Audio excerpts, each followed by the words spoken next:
everyone, welcome back to my channel. I'm Sparkling Stitches, also known as Babs, and today I'm here to show you how I am going to be kitting down. I recently finished my first diamond painting, which was of a doll. It was given to me by my grandmother. I worked on it in my second whip and chat, I believe, and I'll link that down below if you want to see it, but I will show you the finished product. So this is the doll that I finished. She's really pretty. Obviously, if it was bigger, it would look a little less pixelated, but I'm pretty happy with how she turned out. And the drills are really sparkly. But now that I'm done, it's time to kit it down, and I'm going to show you how I'm going to do that. So, just a few preliminary things. I know it probably looks like I have a lot of tools. Don't need that pen, but this little container is just what I'm keeping trash in. So as I'm kitting down, if I see any stray drills or anything that looks like trash, I'm just gonna dump it in here. I think I got these at Walmart. I have several of them. I keep different things in them, but I had this empty one, so I've been keeping my trash in that. Nothing special. Then I'm just having a boat so that if there is a stray drill or trash that I want to get out, I can dump it in here and get rid of them. Technically, you could just leave them in there if you're kitting down and putting them in storage, but if I do see strays, I want to get rid of them now. And this kit did have some strays in the colors, so that's why I grabbed that. And then obviously this pen just to grab the stray if I can't get it. Now, the other thing I want to talk about is this list. I got this drill checklist off of Rachel Ray and Mrs. Crochet and Coffee's Facebook group. It's in the files section. I'll link their Facebook group down below. They're both YouTubers. You probably know who they are, but if you don't, I will also link their channels. They're really great. I like to watch them.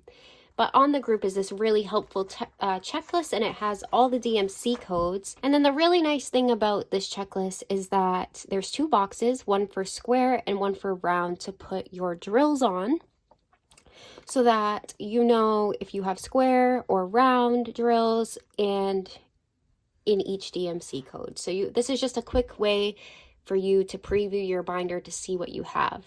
And when you kit down in the future, you can see if you already have drills in the same DMC color. What I'm going to be using to glue drills on is just this, it's a needlepoint glue pen from Stampin' Up. It's my mom's. She's had it probably forever, but that's what I'm going to use. Yeah, it's just a really fine tip pen so that I can glue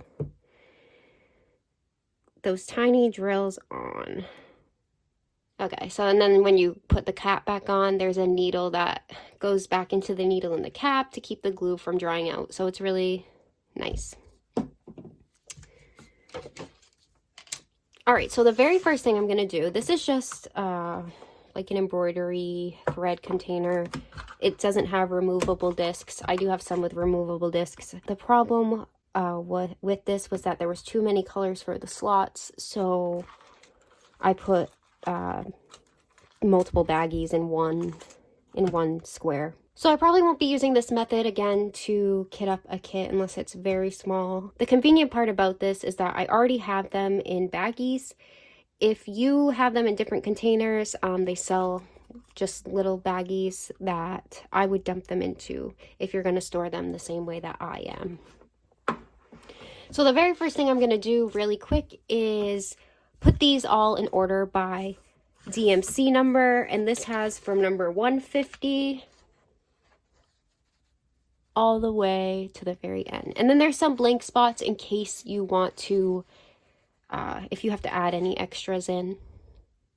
And then the other checklist I have, which I'm not going to be using today because I don't have any extra special drills, is a special drill checklist. So I can know all of the drills that I have.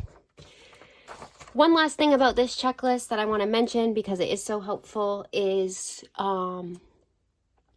that there's different forms of this checklist. When you download the document, it's like a 10-page document. I have both square and round on this drill checklist, which I like because it's consolidated. But they do have them for just squares or just rounds, and you can have it vertical or landscape. So that's nice. There's options.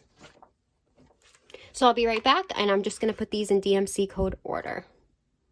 And really quick, I just want to say how I know the DMC code of these drills is that, I don't even know if you could see that. It's 310, so it's like on this little piece, which was in the bag. I cut these off the baggies they came in, put the drills in this baggie, and slid that in there. Okay, now my container is empty. There's just junk in there. I'll throw that away after. And these are from Staples. I'm using these clear trading card pages. They fit 9 slots on one side, but they're double-sided, so there's 18 per sheet. Okay, so I'm just gonna have my drill checklist right in front of me. All the drills are in order from lowest to highest DMC code, and I only have rounds. What I'm gonna do is just take, so 1 is 224, so I'm gonna find 224 on the list, and I have it. All I'm going to do is open the baggie. I literally pop my drill pen in and grab one, like so. I mean, you can dump it out if you want, but I just reach in the bag and grab one. I can open this now. Okay, so I have 224. I'm just going to put a dot of glue. That was kind of a lot. It's okay. Yep. And stick it on there. It's because I got glue on this pen. Then, make sure your bag is sealed so it doesn't open up. And then what I'm going to do is write on here 224.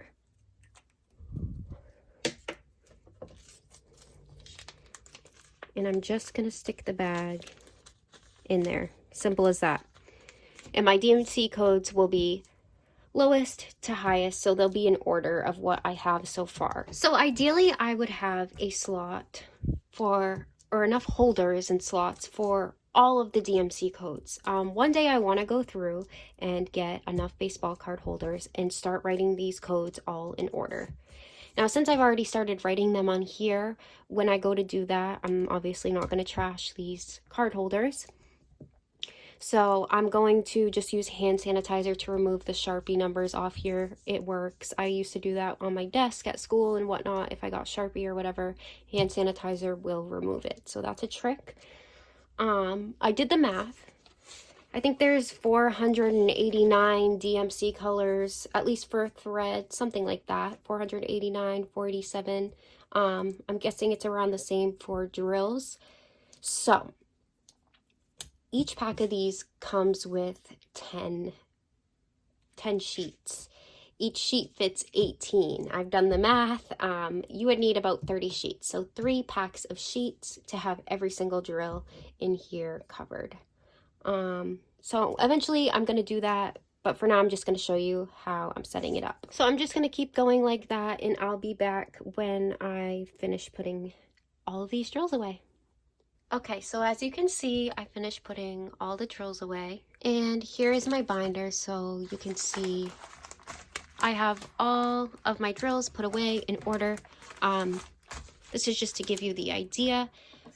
When I get enough plastic protectors, I will do an update video. That way I only have to go through one time, write all the DMC codes, and I'll be good to go. I'm probably also gonna combine my square and round into one binder. That way, you know, I'll write S on the bag and R on the bag, and put them in the same slot. So they're just all under one DMC code. At a glance, I can see what I have in one binder. That's kind of what I want. When I get more drills of the same color in the same shape, I will probably just add them to the bag. Unless they're like not good drills, I probably won't keep them. Or if they're a completely different color, or the color is like way off, what I mean, I may just throw them away or just keep them in a separate baggie under that same slot. Whoops. As for these, I kept the little blue plastic in them that has the DMC code on them because, like I said, I'm going to be moving these so that they're all in order and there's enough room for every color.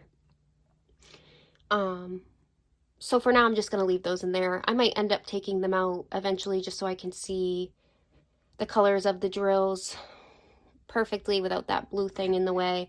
But for now, it works. Just as a quick note, I wanted to add that I know there are other methods. 30 sheets might seem like a lot to some people to keep in a binder for all these drills, but I like this method because you can see all the colors of the drills. And I don't plan to keep so many of one color that it's exploding out of this binder. If I do, I might keep them in a shoebox. But if I'm working on a project with extra drills, I want to look at the color of the drills, not necessarily the DMC code. So that's why I like this method. Alright, so that's it for today's video. I hope you guys enjoyed it. If you have any questions or comments, you can leave them below or just message me on Instagram or my email. I hope you guys are having a great day, a great Monday, and I will talk to you guys soon. Don't forget to hit like and subscribe. Bye, guys.